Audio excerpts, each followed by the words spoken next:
Hey guys, today we're going to be talking about ecological succession. So we're not talking about success as in maybe you're good at something and you get, I don't know, famous or rich, or maybe an actual sense of satisfaction, which is what I think success is about. But anyway, we're talking about succession, so like an heir to a throne. So ecological succession is about how different organisms and species can move into areas after the disturbances we've been talking about. All right. So ecological succession is about the processes of change that happen when one community slowly gets replaced by another community over time. There's two types. There's primary succession, which is basically a brand new ecosystem in a place where there's never been an ecosystem. So maybe that area has never been hospitable to life. And then we also have secondary succession, which is recovery of an old ecosystem. So after a really bad disturbance, you can get secondary succession. So primary succession, this is like if lava were to cover an entire area and wipe it out, that would be an example of where primary succession can occur, because primary succession is about areas where there is no soil or never has been any soil. And if there was soil, in the case of this lava, it's all gone. So primary succession happens in places with no soil where it's just bare rock. So you can think about after a volcano explodes, or maybe after the glacial ice sheets retreated at the end of the last ice age and scoured everything down to bare rock. So as that retreated, things could slowly move further and further north. All right. So primary succession, this usually takes a really long time to happen. The first pioneer species that are usually going to be moving into these areas and living on bare rock, which is a pretty hard life, it's usually going to be lichen and moss. All right. Lichen is one of the absolute coolest little creatures around, because it's actually a symbiont of an algae and a fungus. All right.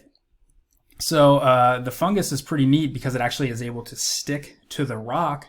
And then the algae, which is basically like a type of plant, it actually performs photosynthesis. And so that's how it gains its sugar. And then it passes a lot of those sugars on to the fungus. And the two of them together form this animal, or this creature, that can drastically change environments where most things can't live.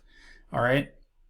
Another cool thing about lichen and why they're such a good pioneer species is sometimes they actually have a third creature in them. A bacteria can actually be part of that relationship. And like we talked about with our cycles, that bacteria that's in there can actually fix nitrogen. So with one creature, you have something that can exchange sugars from photosynthesis to the fungus. You have something that can fix nitrogen in the bacteria. And then what the fungus does is it really provides a safe place for those other two organisms to kind of live, and it anchors to the rock. And sometimes it can kind of break down the rock and actually get nutrition from the rock as well. All right.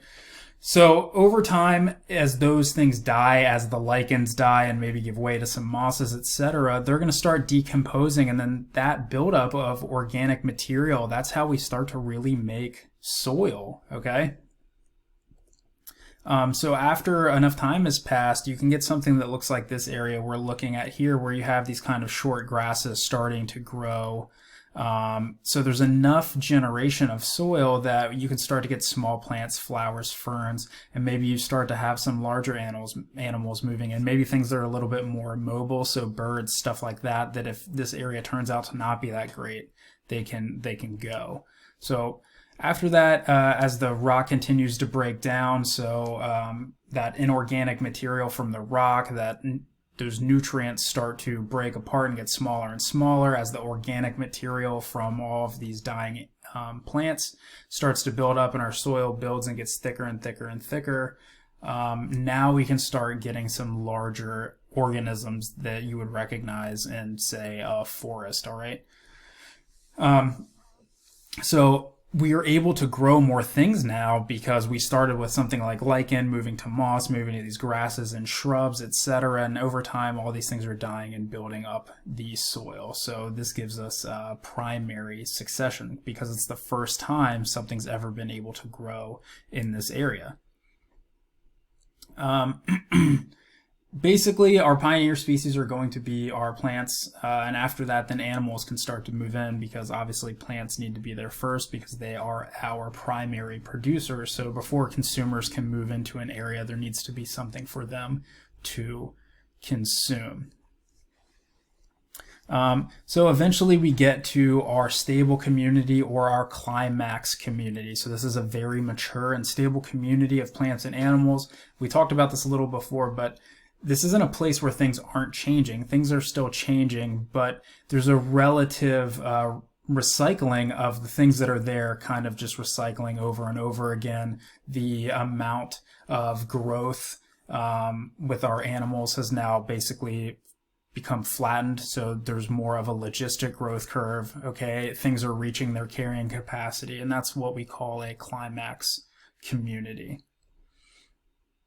So this is going to be the end goal of succession. So if we talk about secondary succession now, what's the difference? The big difference is there has been something in this area before, and it hasn't been scoured all the way down to bare rock due to horrible disturbance. All right, so like with the wildfires that are going on right now in a place like California, there's going to be a lot of secondary succession happening there. Or if we think about our own mountains here where we live on the East Coast, at one point in time, all of that was deforested and it was pretty much down to bare soil. And now we can see that trees are growing there again. So that's another example of secondary succession. So fire, farming, and hurricanes are example of secondary succession, whereas glaciation, sorry guys, I can't talk right now. Let's go with glaciers, and volcanoes are kind of examples of primary succession. So secondary succession is going to start with the soil already being there, so it's going to take a lot less time. Okay, you don't necessarily need those lichens and mosses to kick this process off. And in fact, there might be buried fire-resistant seeds or seeds that can resist whatever disturbance was happening, and you might actually start with something like the shrubs. All right, so weeds, grasses, shrubs, stuff like that. These things grow very, very quickly. Okay, and so you're going to be able to get to a climax community much sooner in secondary succession than in primary succession.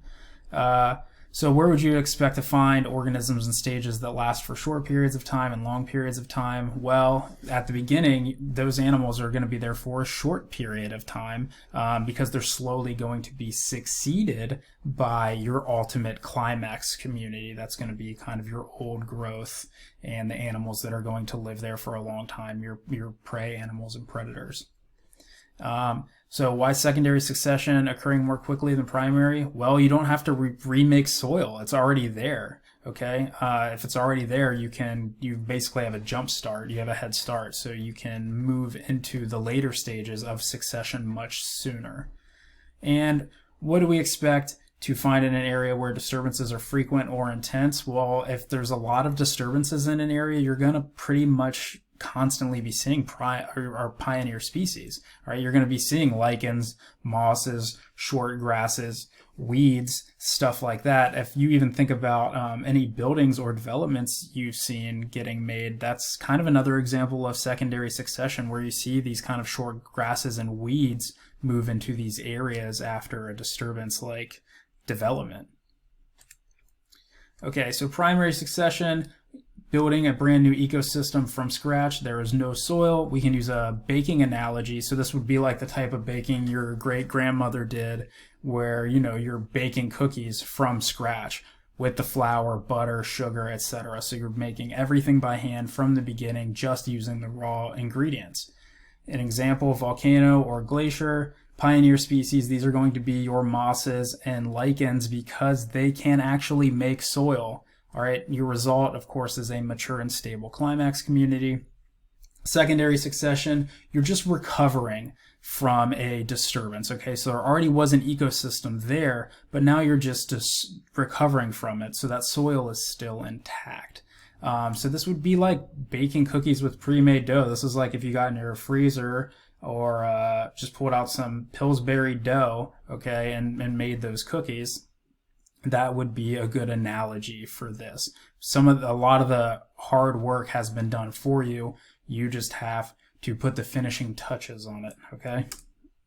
So this is like a forest fire or a hurricane or farming.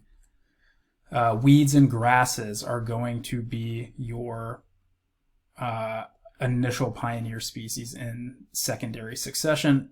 And our result is always going to be a mature and stable climax community, okay? So to sum up, primary succession, first time something's ever been there, mosses and lichens, very good pioneer species, very hardy, can live on bare rock. Secondary succession, it's the second time something has been there. There's still soil. It's a lot faster. Your pioneer species are going to be weeds and grasses because they can grow in that soil very, very rapidly. So that's all I have for you guys today. Thanks a lot and stay curious. Bye.